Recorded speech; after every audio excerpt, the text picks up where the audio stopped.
Dear brothers and sisters,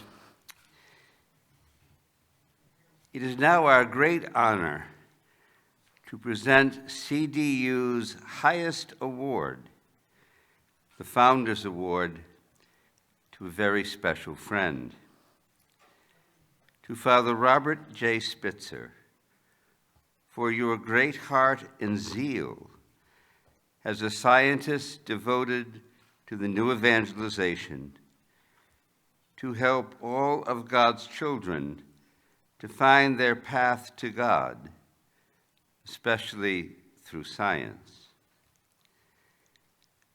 Father Robert J. Spitzer is the president of the Magis Center of Reason and Faith and president of the Spitzer Center. As president of Gonzaga University from 1998 to 2009, he saw extensive growth in the student body and facilities, as well as academic and faith-based programs. He has published 10 books, some of which have won national awards. He is the host of a weekly international one-hour EWTN television program, Father Spitzer's Universe, concerned with contemporary issues of faith, science, philosophy, and culture. Father Spitzer appears frequently on television shows such as the Larry King Live Show with Stephen Hawking, the History Channel, the Today Show, and the PBS series Closer to the Truth. More recently, Father Spitzer has joined the CDU's faculty and offering a graduate elective course in scientific apologetics entitled Using Science as a Path to Faith in God. Please join us in presenting the Founders Award to Father Spitzer.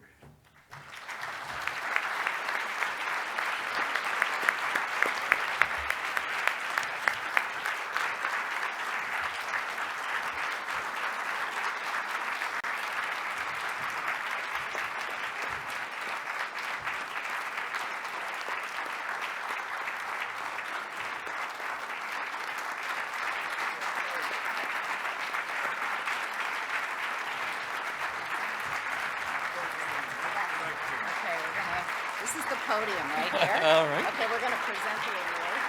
Good. Yeah. I'm right next to you, Father. Oh, thank you. Here's the award. Put your hand right there. Thank you. There we go. Thank you.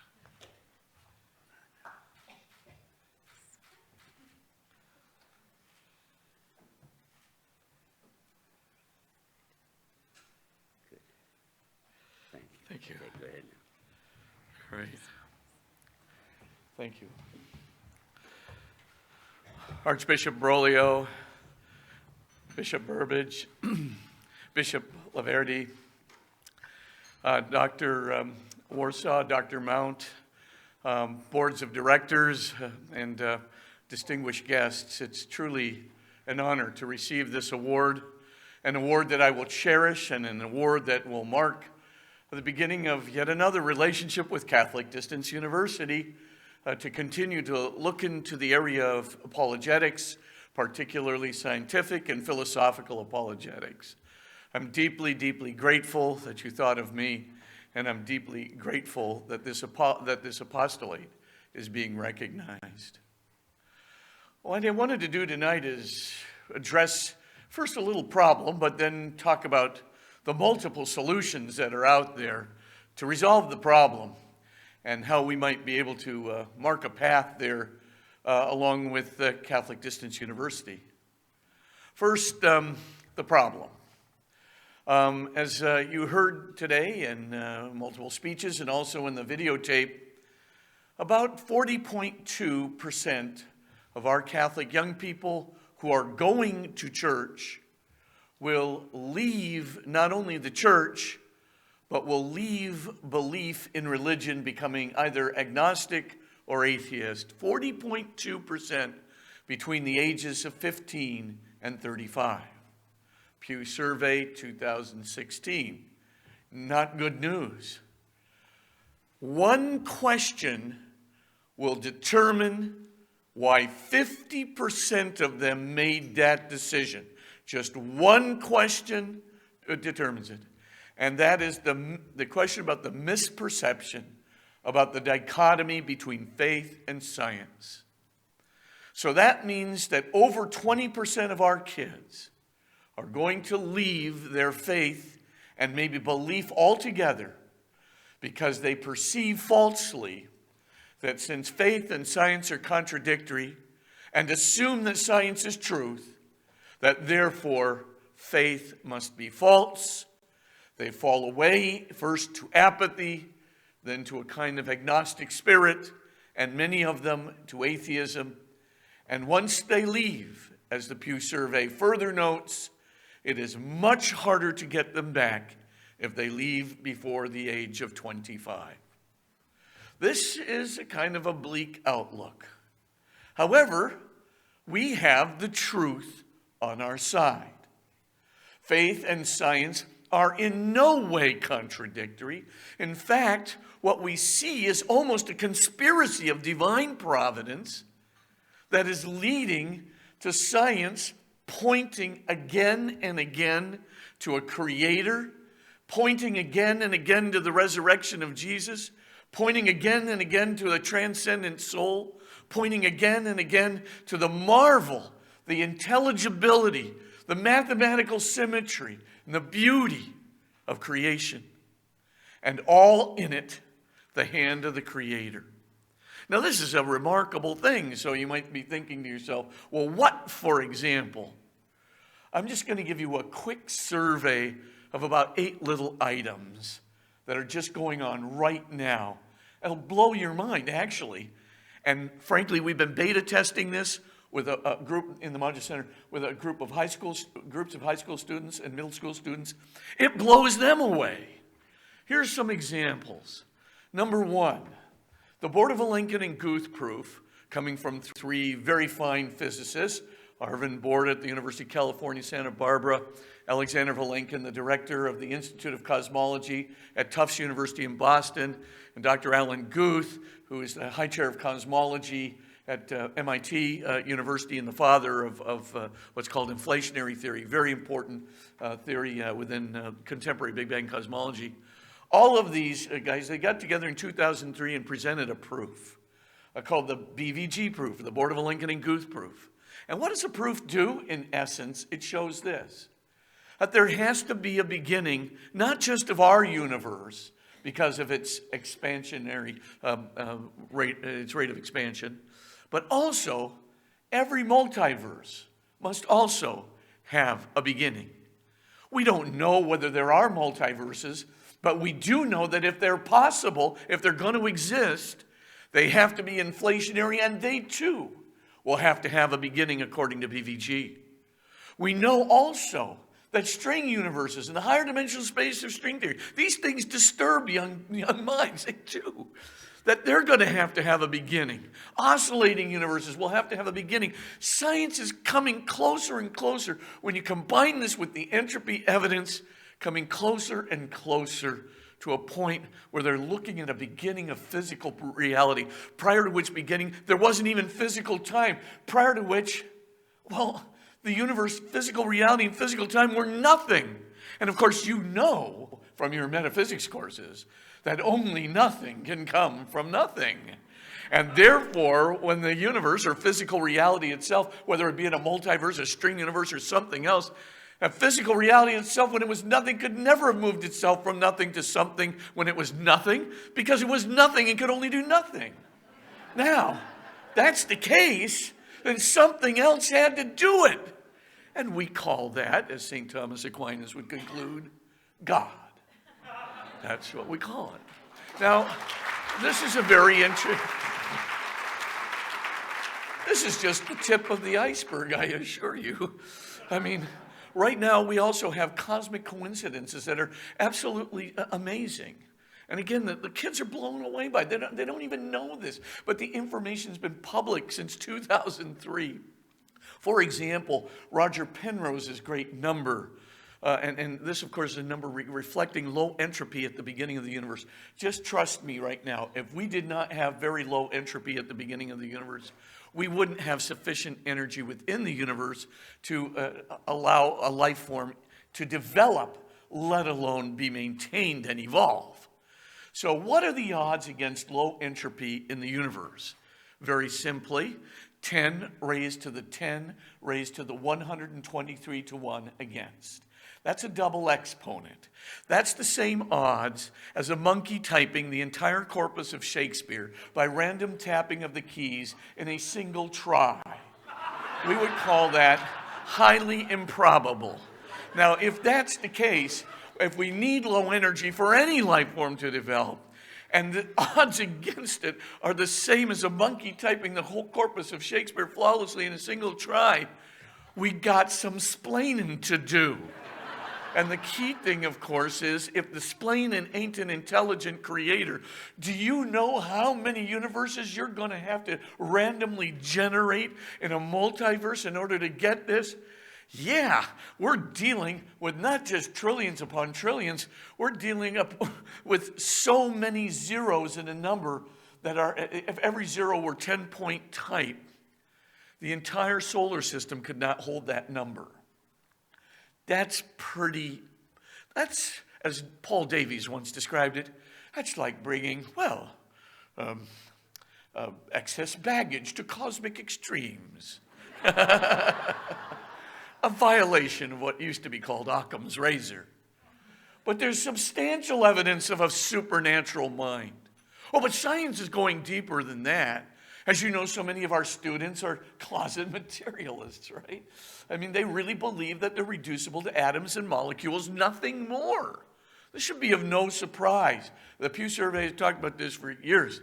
But the main thing that's very interesting is these near-death experiences, which have just been, one study after that, this 2014 Parnia study that just came out from Southampton University in England, of course, the Lancet report on near-death experience, a very important journal in medicine in Britain, the von Lommel study in near-death experiences, really does show some really interesting evidence for why we have a soul which will survive our bodily death.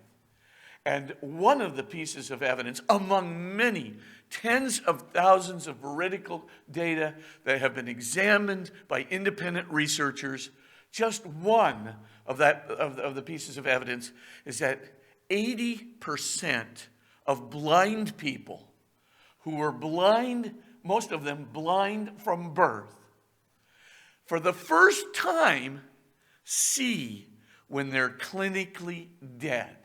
Flat EEG, no electrical activity in the cerebral cortex, no gag reflex, fixed and dilated pupils, no electrical activity in the brain. Very bad for cognitive, visual, and auditory functioning. Now, for all intents and purposes, how in the world can these people see for the first time in their lives when they could never see in their brain? You're going to explain this with a hallucination? No, you are not. Because, of course, there were no physical memories of anything visual in that brain to hallucinate or to project upon this deathbed anoxia. Forget about it.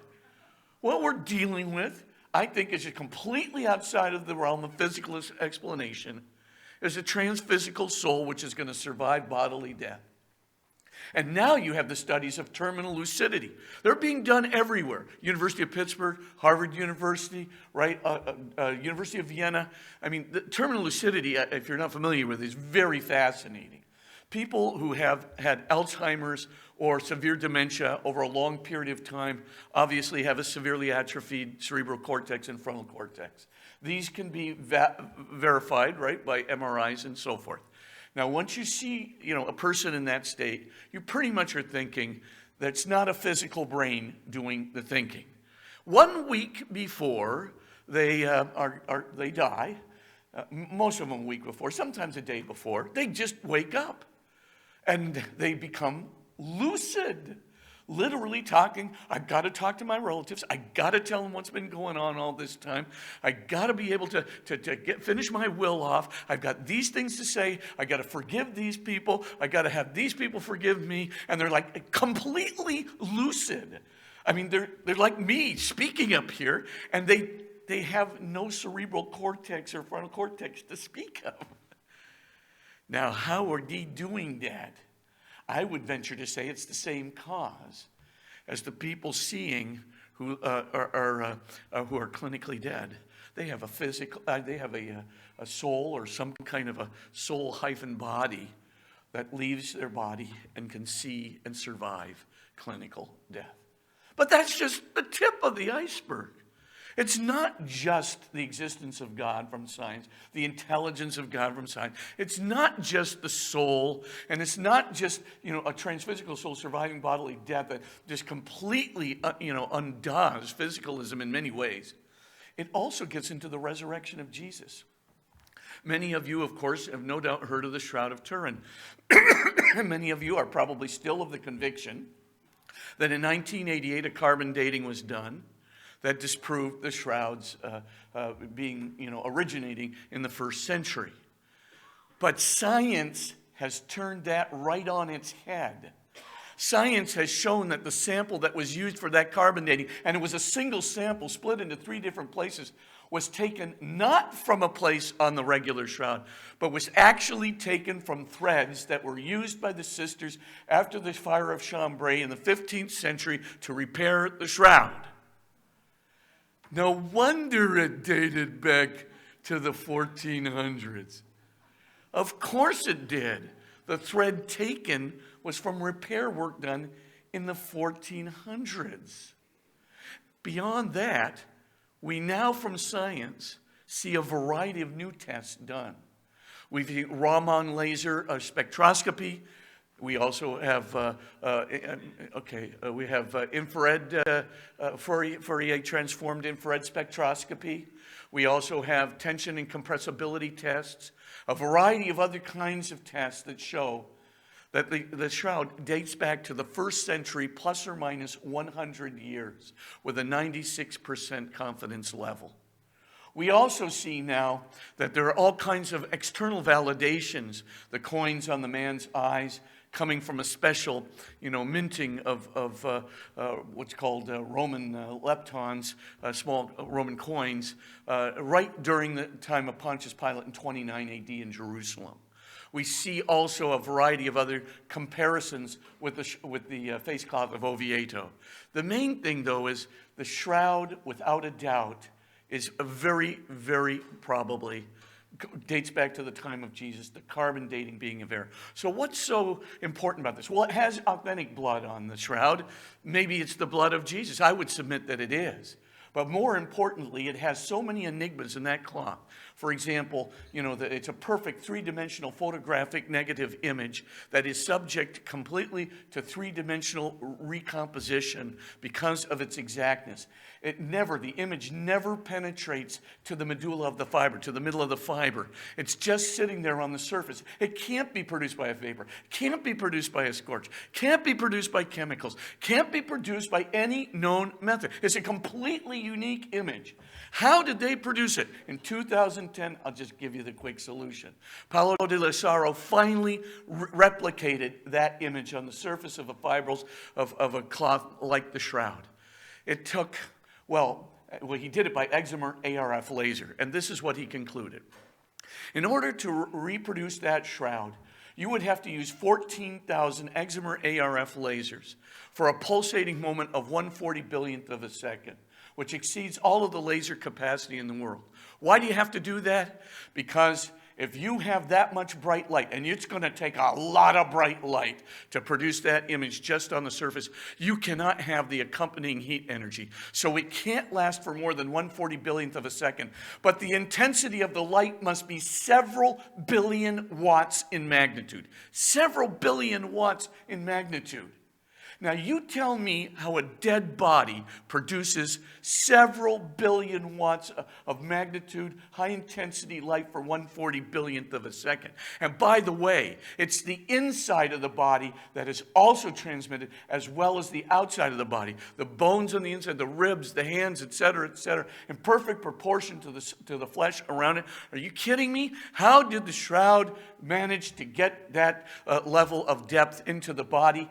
It literally, the body had to become mechanically transparent, which is a physics way of saying it became spiritual. It stopped resisting the cloth. Now you tell me how a normal dead body does that. And if you can, then I would say, if you can find a natural explanation, you have just beat the 27 major physicists who have tried to work on this over the last 10 years. If you can't, Jesus probably gave us, or the Father, I should say, a fine relic of the resurrection for scientists to discover 2,000 years later and say, gotcha. The point, of course, at the end of the day, the science is in no way contradicting faith. Science is leading, and this is the tip of the iceberg. If you want to read more, of course, you could go to MonjaCenter.com. Just kidding. But no, this is the tip of the iceberg, and I just want to conclude by saying we have a lot of work to do because it's a very serious problem.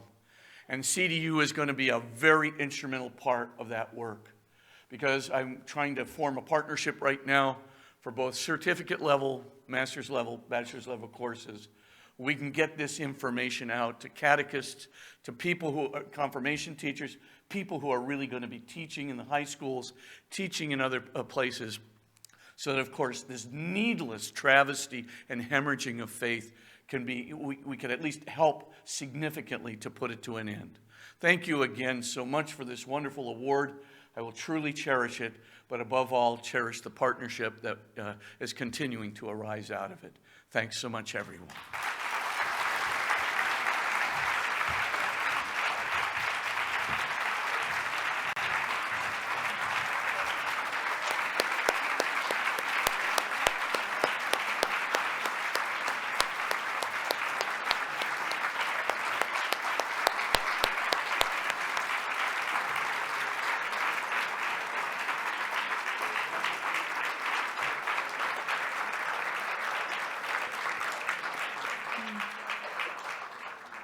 Father Spitzer, I think I can say this on behalf of everyone here. It is an honor to hear you speak. It is an honor to be here. You are a gift to the church. Congratulations again for this year's Founders Award. I'd like now to introduce to the stage Dr. Charles Wassoff, the chairman of the Board of Trustees.